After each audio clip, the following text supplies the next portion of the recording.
नमस्कार संतजन भक्तजन। आज इस वीडियो में यही सुनने और देखने वाले हैं कि भगवान श्री गणेश जी का जन्म कैसे हुआ और भगवान शिव ने उनका सिर क्यों काट दिया। इस बारे में हम सब सुनने वाले हैं। तो ऐसे ही कथा सुनने और देखने के लिए चैनल को सब्सक्राइब, लाइक, शेयर और बेल आइकॉन बटन दबाइए। तो चलिए आज बिना देरी करके हम कथा सुनते हैं। शिव एक तरह के घूमते फिरते रहने वाले पति थे। वह लगातार कई कई सालों तक घूमते रहते थे।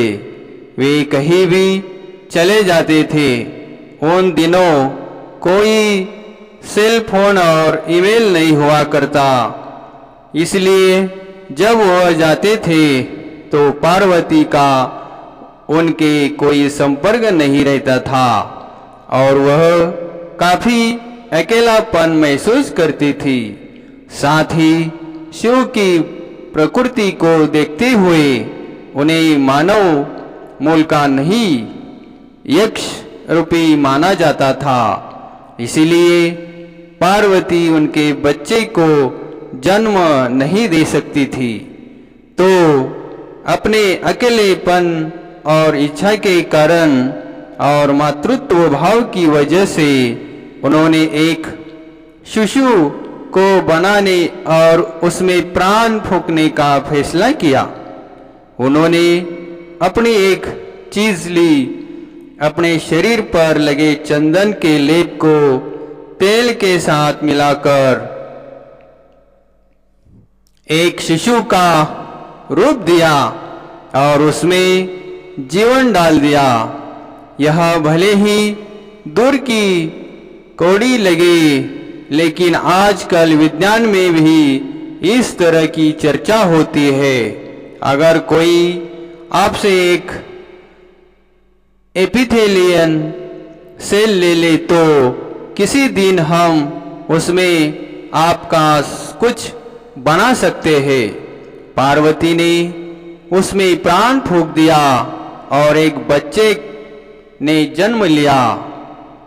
तो आइए संत जन हम इस कथा को आगे लेके जाते हैं और सुनते हैं क्या आगे क्या होता है। कुछ साल बाद जब वह लड़का करीब 10 साल का था तब शिव अपने गणों के साथ लौटे। पार्वती स्नान कर रही थी और उन्होंने उस छोटे बच्चे से कहा, ध्यान रखना कि कोई इस तरफ न आए। लड़के ने कभी शिव को देखा नहीं था, तो जब वह आए लड़के ने उन्हें रोक दिया। शिव दूसरे ही मूड में थे, रुकने के लिए तैयार नहीं थे। तो उन्होंने अपनी तलवार निकाली और लड़के का सिर काट दिया। फिर पार्वती के पास आए। जब पार्वती ने उनके हाथ में खून लगी तलवार देखी तो वह समझ गए कि क्या हुआ। उन्होंने लड़के को सिर विहीन वहां पड़े देखा तो उनका गुस्सा भड़क गया। शिव ने उन्हें समझाने की कोशिश की, कोई बात नहीं, वह तुम्हारा असली पुत्र नहीं है। आखिरकार तुमने उसे बनाया और मैंने नष्ट कर दिया, इसमें क्या परेशानी है। लेकिन वह सुनने के मूड में नहीं थी। बातों को सुलझाने के लिए शिव ने अपने एक गन का सिर लिया और लड़के की धड़ पर लगा दिया। गणेश चतुर्थी वह दिन होता है जब उनके सिर को दोबारा लगाया गया था। शिव ने गणों के सरदार का सिर लेकर इस लड़के पर लगाया था। इसलिए वह बोले, अब से तुम गणपति हो, तुम गणों के सरदार हो। बाद में जाकर कैलेंडर लगाकर इस दूसरी तरह के प्राणियों को नहीं समझ पाए और उन्होंने एक हाथी का चेहरा बना दिया। कथाओं में बताया जाता है कि कैसे गणों के अंगों में हड्डियां नहीं होती थी। इस संस्कृति में हड्डियों के बिना किसी अंग का अर्थ हाथी की सूंड से लगाया जाता है। इसलिए कलाकारों ने हाथी का सिर बना दिया। आपको मानस सरोवर के किनारे कोई हाथी नहीं मिलेगा, क्योंकि वह लड़का जो गणपति है उनके लिए तो ये उचित नहीं था। ये इलाका उनके लिए सही नहीं है। वहाँ एक हाथी के लायक हरियाली नहीं है। शिव हाथियों को काटने नहीं गए होंगे, इसलिए गणेश के कई नाम हैं, गणेश, गणपति, विनायक, लेकिन उनका नाम गजपति नहीं है। गण शिव के साथी थे। हम नहीं जानते कि वे कहाँ से आए थे, लेकिन आम तौर पर कहानियों में उन्हें ऐसी प्राणियों के रूप में दिखाया जाता है जो इस लोक के नहीं थे। इस जीवन की बनावट इस जीवन से बहुत अलग है जिसे हम जानते हैं।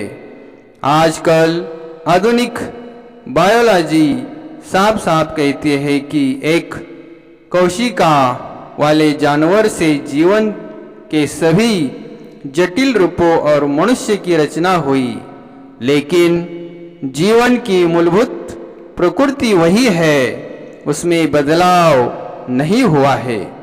वह सिर्फ और जटिल होती जाती है।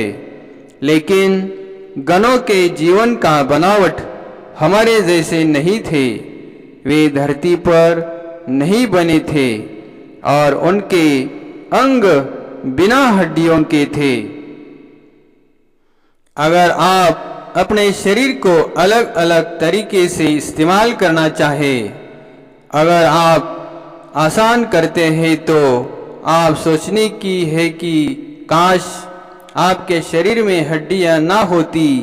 मैंने 11 साल की उम्र से योग करना शुरू कर दिया था, इसलिए जब मैंने 25 साल की उम्र में हठ योगी सिखाया तो लोगों ने मुझे देखकर कहा, अरे तुम्हारे शरीर में तो हड्डियां ही नहीं है, तुम हड्डी रहित हो। यह हर योगी का सपना होता है कि एक दिन उसके अंगों में हड्डियां नहीं होंगे, ताकि वह जो चाहे वह आसन लगा सके। तो आइए संत जन, हम भी ये जानते हैं कि वो क्या है। हजारों सालों से गणेश चतुर्थी मनाई जाती है और गणपति सबसे लोकप्रिय और भारत से सबसे ज़्यादा बाहर जाने वाले देवता बन गए। वह बहुत लचीले होते, वही कई रूप और मुद्राएं अपना सकते हैं। वह शिक्षा के देवता भी है। वह एक बड़े विद्वान थे। गणपति को हमेशा एक किताब और कलम के साथ दिखाया जाता है जो उनकी विद्वत्ता को दर्शाता है। उनकी विद्वत्ता और बुद्धि आम इंसानों की क्षमता से परे थी और उन्हें भोजन बहुत पसंद था। आमतौर पर अगर किसी को विद्वान दिखाना है तो वह दुबला पतला होना पसंद करता है, लेकिन यह खाते पीते गोल मटोल विद्वान थे।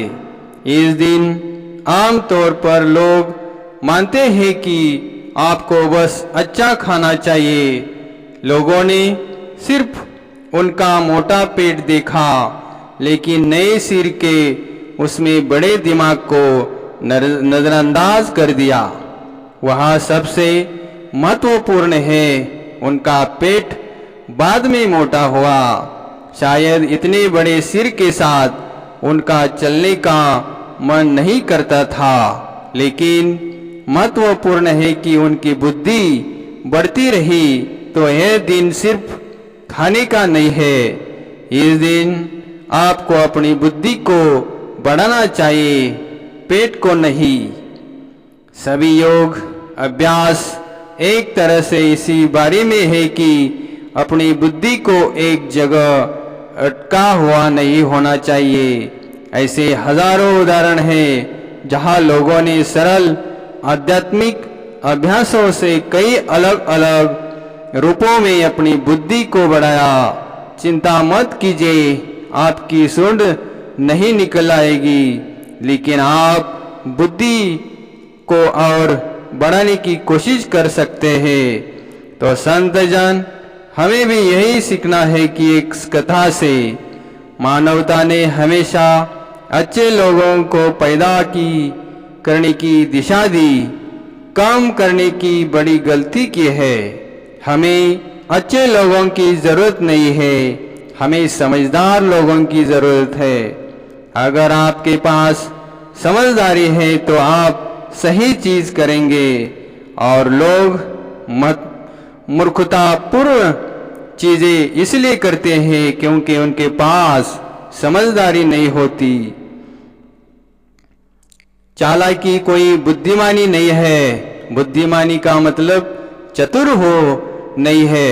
अगर आप वाकई बुद्धिमान हैं तो आपके अस्तित्व के तालमेल में होंगे, क्योंकि बुद्धिमान होने का कोई तरीका नहीं है। बुद्धिमानी का चिन्ह है कि आप अपने आसपास के हर चीज के साथ पूरी तरह तालमेल में अपने अपने अंदाज और बाहर कम से कम विचलन के साथ जीवन जी रहे हैं। गणेश चतुर्थी कम से कम अपनी बुद्धिमानी को बढ़ाने की कोशिश जरूर करें। अगर आप सुबह आसन करते हुए बिना हड्डियों के साथ पैरों के लिए मेहनत करें तो ऐसे हो सकता है।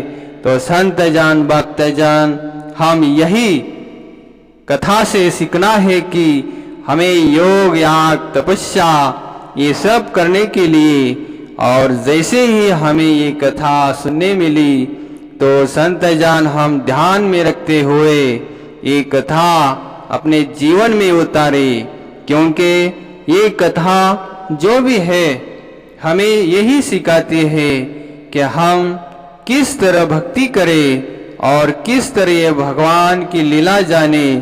तो संत जन, हम उम्मीद करते हैं कि आपको ये वीडियो अच्छा लगा होगा, और ऐसे ही वीडियो देखने और सुनने के लिए चैनल को सब्सक्राइब, लाइक, शेयर और बेल आइकॉन बटन दबाइए, ताकि ऐसे ही वीडियो आपको जल्द से जल्द देखने और सुनने मिले। तो संत जन, हम यही भगवान के चरणों में अरदास करते हैं कि आपको भी बहुत बहुत बुद्धि आपकी बढ़े और आप बुद्धिमानी बने, और बुद्धिमानी बन के अपने परिवार और अपना समाज, अपना गांव, अपना देश उज्जवल कर सके। और ऐसे ही सब मानकर और समझकर भक्ति करना है। तो आइए संत जान भक्त जान, यही अरदास करते हैं कि ये सब भगवान के चरणों में रहकर अपना जीवन व्यतीत करे और अपना जीवन सफल करे। तो आइए इस वीडियो में आज इतना ही। धन्यवाद।